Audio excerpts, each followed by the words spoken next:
Hello friends, welcome to my YouTube channel Kushi Coaching Classes. Today we are going to teach trigonometry equation of class 10. So first we will define what is a trigonometry equation. A relation of trigonometry ratio which is true to some special angles are given ratio which is called trigonometry equation. Because trigonometry equation क्या होता है, ये केवल सभी एंगलों के लिए proof नहीं होता, सत्य नहीं होता, वो कुछ विशेष एंगलों के लिए वो रिलेशन क्या होता है, सत्य होता है। जैसे एग्जांपल के हमारे पास में सपोज एग्जांपल ले सकते हैं sine theta plus cos theta equal to 1। एक मैंने क्या ले लिया, एक ट्रिग्नोमेट्री रिलेशन ले लिया। अब suppose put theta equal to 0 degree, then sine 0 plus cos 0 this equal to 1। आपको मालूम है साइन 0 का वैल्यू क्या होता है, 0 होता है, और कॉस 0 का वैल्यू क्या होता है, 1 होता है। दिस इक्वल टू 1, 0 प्लस 1 करें क्या मिल जाएगा, 1, यहाँ पर भी 1। तो देखिए ये जो ट्रिग्नोमेट्री जो रिलेशन है वो थीटा इक्वल टू 0 के लिए क्या आ रहा है, ट्रू आ रहा है। आप एक दूसरा एंगल ले सकते हैं, again put theta equal to 30 degree, then sine 30 degree plus cos 30 degree this equal to 1।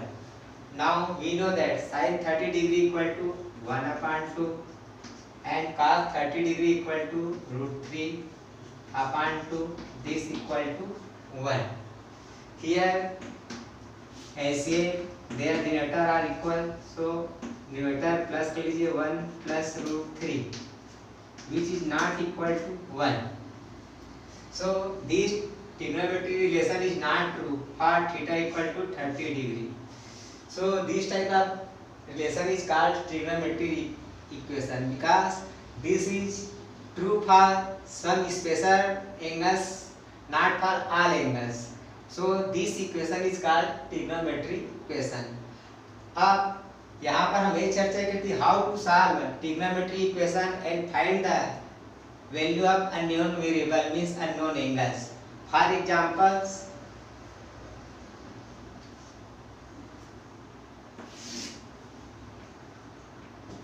suppose we take a trigonometry equation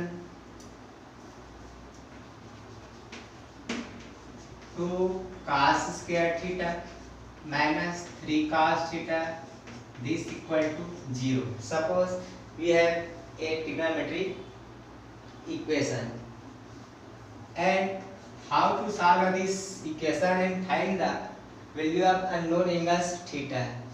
So here first देखिए यहाँ पर क्या है, cos स्क्वायर थीटा है, यहाँ पर क्या है, cos थीटा है। तो सबसे अच्छी बात है कि देखो इस इक्वेशन में एक ही प्रकार के ट्रिग्नोमेट्री रेशियो आए हैं। तो आप क्या कीजिए, सबसे पहले आप √3 cos थीटा को आप राइट साइड में आप ट्रांसफर कर लीजिए। तो लेफ्ट साइड क्या बचेगा हमारे पास, cos square theta this equal to minus √3 cos theta, right side में ट्रांसफर करेंगे तो क्या आ जाएगा, माइनस में प्लस में कन्वर्ट हो जाएगा, √3 cos थीटा। आप क्या कीजिए, cos थीटा को आप लेफ्ट साइड में ट्रांसफर कर लीजिए और 2 को आप राइट साइड में ट्रांसफर कर लीजिए। या एक और तरीका हमारे पास, तो क्या जाएगा हमारे पास, चलिए cos थीटा ले आ जाए, cos square theta upon cos theta this equal to √3/2।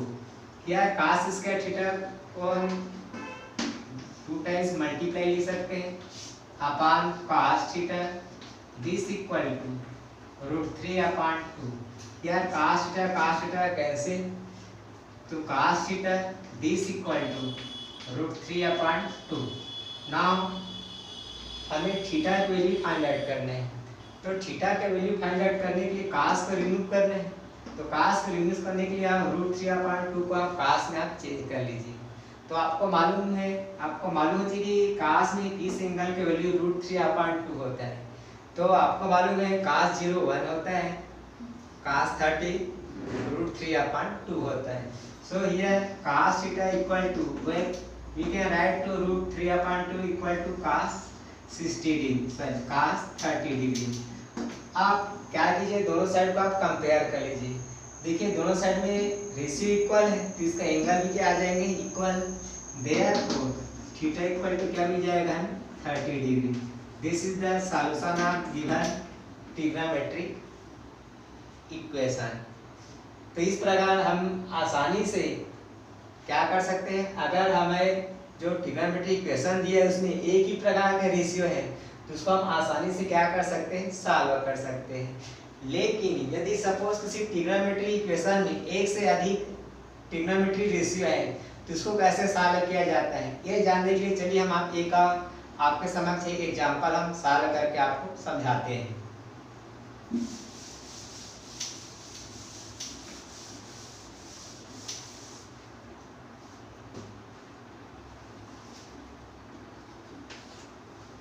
चलिए ये एग्जांपल ले लेते हैं। सपोज हमारे पास एग्जांपल है 2 sin square theta minus cos theta this equal to 1. Suppose this is another trigonometric equation. Here how to solve this trigonometric equation and find the value of theta. तो यहाँ ध्यान दीजिए, देखिए यहाँ पर हमारे पास दो क्या आ रहा है, ट्रिग्नोमेट्रिक रेशियो आ रहा है। एक आ रहा है साइन आ रहा है, दूसरा आ रहा है कास। तो इसको सॉल्व करने के लिए पहली शर्त ये होना चाहिए कि ये इसमें केवल एक ही प्रकार का ट्रिग्नोमेट्रिक रेशियो आना चाहिए। तो अब यहाँ पर दो प्रकार के आ रहे तो हमें क्या करना पड़ेगा, किसी एक को दूसरे में हमें क्या करना पड़ेगा, चेंज करना पड़ेगा। अब ध्यान दीजिए यहाँ पर साइन जो है स्क्वायर में है, यहाँ पर कास स्क्वायर में नहीं है। तो हम साइन स्क्वायर को हम ट्रिग्नोमेट्रिक आइडेंटिटी की सहायता से उसको हम क्या कर सकते हैं, कास के फॉर्म में चेंज कर सकते हैं। तो हम यहाँ पर साइन स्क्वायर थीटा भी चेंज करेंगे, कास थीटा को चेंज नहीं करेंगे। तो क्या लिख सकते हैं, देखिए this implies to sine square theta को हम विद द फर्स्ट आइडेंटिटी से हम क्या लिख सकते हैं, आपको मालूम फर्स्ट आइडेंटिटी आप जानते हो क्या होता है, sine square theta plus cos square theta this equal to 1। तो इस आइडेंटिटी से हम क्या कर सकते हैं, साइन स्क्वायर थीटा के वैल्यू हम यहाँ पर फाइंड आउट कर सकते हैं। तो क्या आ जाएगा, sine square theta equal to cos square theta, इधर ट्रांसफर कर लेंगे तो क्या मिल जाएगा, 1 माइनस कास स्क्वायर थीटा। तो यहाँ पर हम क्या लिख सकते हैं, साइन स्क्वायर थीटा के स्थान पर 1 minus cos square theta minus cos theta this equal to 1। तो दिस इंप्लाइज आप 2 का आप मल्टीप्लाई कर देंगे, आप ब्रैकेट रिमूव कर लेंगे तो 2 1 जा 2 minus 2 cos square theta minus cos theta this equal to 1। आप सब उधर क्या कर लीजिए, आप ट्रांसफर कर लीजिए। तो क्या मिल जाएगा, इधर बच जाएगा लेफ्ट साइड में कुछ नहीं मतलब 0 बच जाएगा। इधर क्या हमारे पास 1 के प्लस इधर आएगा तो माइनस में चेंज होगा, minus 2 cos square theta plus 2 cos square theta में कन्वर्ट हो जाएगा और minus cos theta plus cos theta में क्या आ जाएंगे, कन्वर्ट। तो दिस इंप्लाइज देखिए 0 इक्वल टू 1 में 2 कैंसिल करेंगे, माइनस करेंगे तो -1 बच गए plus 2 cos square theta plus cos theta. अब क्या करते हैं, हम राइट साइड को पहले लिख लेते हैं। तो दिस इंप्लाइज क्या आ जाएगा हमारे पास 2 cos square theta plus cos theta minus 1। अब इधर क्या आ जाएगा हमारे पास 0। ये मिल गया हमें, क्या मिल गया, क्वाड्रेटिक इक्वेशन मिल गया। अब इसको हम सॉल्व करके क्या करेंगे, हम थीटा के वैल्यू फाइंड आउट करते हैं। अब आपको ये भी मालूम है क्वाड्रेटिक इक्वेशन को सॉल्व करने का 2 मेथड होता है, एक होता है फार्मूला मेथड और दूसरा होता है फैक्टराइजेशन मेथड। तो हम इसको क्या करते हैं, फैक्टराइजेशन मेथड से इसको सॉल्व करते हैं। फैक्टराइजेशन मेथड में हम क्या करेंगे, मिडिल टर्म को 2 टर्म से हम क्या करेंगे, स्प्लिट करेंगे। आप इसको स्प्लिट करने के भी कुछ रूल्स हैं। इसको स्प्लिट करने के लिए क्या करते हैं, सबसे पहले आप देखिए मिडिल टर्म में cos थीटा का कोफिशिएंट कितना है, कुछ नहीं मतलब 1 है। तो अब क्या करेंगे, फर्स्ट और लास्ट टर्म के कोफिशिएंट हम क्या करते हैं, मल्टीप्लाई कर लेते हैं। फर्स्ट टर्म में कितना है, 2 है, और लास्ट टर्म में कितना है हमारे पास, -1। तो मल्टीप्लाई करेंगे तो 2 × -1 -2 मीन्स क्या समझे, 1 को हम ऐसे 2 नंबर में स्प्लिट करेंगे कि उनका मल्टीप्लाई करने पर -2 मिले हमें, और माइनस करने पर हमें क्या मिले, 1 मिले। तो आपको कंसीडर करना है कि कौन सा ऐसे 2 नंबर है जिसका मल्टीप्लाई करोगे तो 2 मिलना चाहिए, और माइनस करने पर आपको 1 मिलना चाहिए। तो इससे भाई कि आपको मालूम 2 किसमें आता है, 2 1 जा 2 ही आता है, और 2 में अगर 1 माइनस कर देंगे तो क्या मिल जाएगा, हमें 1 मिल जाएगा। तो इस प्रकार हम क्या करेंगे, मिडिल टर्म को 2 - 1 इसको हम क्या कर लेते हैं, स्प्लिट कर लेते हैं। तो क्या आ जाएगा, this implies 2 cos square theta plus cos theta क्या कर लेते हैं, इसको हम 2 - 1 cos थीटा में स्प्लिट कर लीजिए, -1 दिस इक्वल 0 है ना। तो देखिए यहाँ से क्या आ जाएगा हमारे पास 2 cos स्क्वायर थीटा। आप यहाँ का ब्रैकेट रिमूव करेंगे तो क्या आएगा, प्लस 2 1 जा 2 cos theta minus 1 × cos theta -1 this equal 0। अब ये देखिए हमारे पास कितना हो गया, 4 टर्म्स हो गए। आप दो टर्म्स का पेयर बना लीजिए, और पेयर बना के उनसे क्या कर लीजिए, आप कॉमन ले लीजिए। तो देखिए पहले वाले 2 टर्म्स में क्या कॉमन आएगा, दोनों में 2, और दोनों से हम एक cos थीटा क्या कर सकते हैं, कॉमन ले सकते हैं। तो फर्स्ट टर्म में क्या बच गया, देखिए 2 बाहर निकल चुका है, और cos थीटा का एक पावर आउट हुआ है, तो एक पावर और बच जाएगा। यहाँ पर क्या बच जाएगा, cos थीटा प्लस यहाँ देखिए 2 cos थीटा हमने कॉमन ले लिया, कुछ नहीं बचा, मतलब कितना वहाँ पर 1। सिमिलरली यहाँ पर देखिए दोनों में देखो ये -cos थीटा है, ये माइनस है, तो सबसे पहले आप दोनों से हम माइनस कॉमन निकालेंगे। आप देखिए यहाँ पर इसका कोफिशिएंट कुछ नहीं मतलब 1 है, यहाँ पर भी 1 है, मतलब दोनों से हम क्या करेंगे, 1 कॉमन लेंगे। तो पहले टर्म्स क्या बच गया है, cos थीटा। अब सिंस यहाँ पर दोनों से हमने माइनस कॉमन लिए, तो यहाँ क्या बच जाएगा हमारे पास प्लस, और कुछ नहीं मतलब यहाँ पर क्या बच गया है 1 दिस इक्वल 0। अब देखिए इन दोनों टर्म्स में देखिए cos थीटा +1 कॉमन आ गए।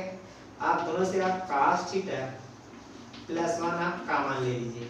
तो देखिए फर्स्ट टर्म में क्या बच गया हमारे पास, 2 cos theta minus second term में क्या बच गया 1 दिस इक्वल 0। तो this implies cos theta +1 equal 0।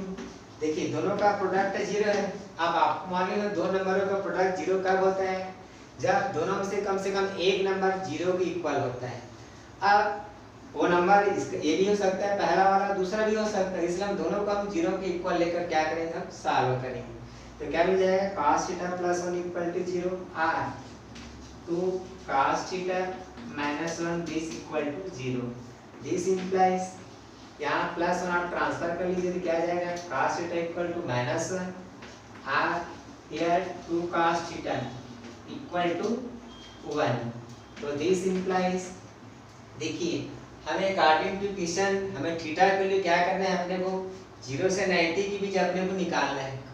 तो here this value is not acceptable, क्योंकि यहाँ पर जो थीटा का वैल्यू आएगा 90 से क्या आएगा, अबव आएगा। तो लिख लो but cos theta equal to -1 is not acceptable. इसको हम एक्सेप्ट नहीं कर सकते, है ना। देयरफॉर क्या मिल गया हमें, 2 cos theta equal to 1 this implies, आप 2 का ट्रांसफर कर लेंगे तो क्या मिल जाएगा हमें, cos थीटा इक्वल टू 1/2।